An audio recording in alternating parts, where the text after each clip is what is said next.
تسجل السدود الكبرى الواقعة بجهة طنجة تطوان الحسيمة إلى غاية يوم الثلاثاء عجزا يصل إلى 296.95 مليون متر مكعب مقارنة مع الفترة نفسها من العام الماضي.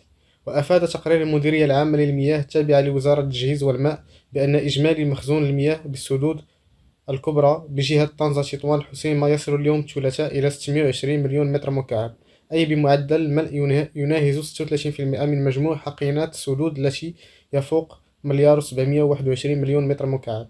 وكان مخزون المياه بهذه السدود قد وصل يوم 8 نوفمبر من العام الماضي إلى 917 مليون متر مكعب بمعدل ملء يفوق 53% من حقينة السدود. ويبلغ المخزون المائي لسد وادي المخازن بالعرائش أكبر سدود الجهة 293 مليون متر مكعب بمعدل ملء يناهز 43% مقابل 455 مليون متر مكعب مقارنة مع السنة الماضية.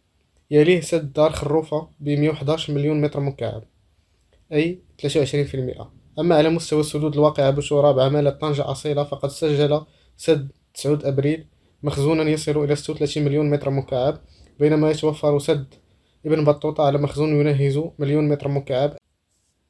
وعلى مستوى السدود الواقعة بشورى بإقليم تطوان فيبلغ المخزون المائي لسد الشريف الإدريسي 95 مليون متر مكعب، وسد النخلة 2 مليون متر مكعب. ويسجل سد سمير بعمالة المضيق الفنيدق مخزونا يصل إلى 30 مليون متر مكعب، أي 80%. وبإقليم الفحص أنجرة يبلغ مخزون سد مولاي الحسن بالمهدي 13 مليون متر مكعب بنسبة ملء 58%، ومخزون سد طنجة المتوسط 20 مليون متر مكعب بنسبة ملء 92%.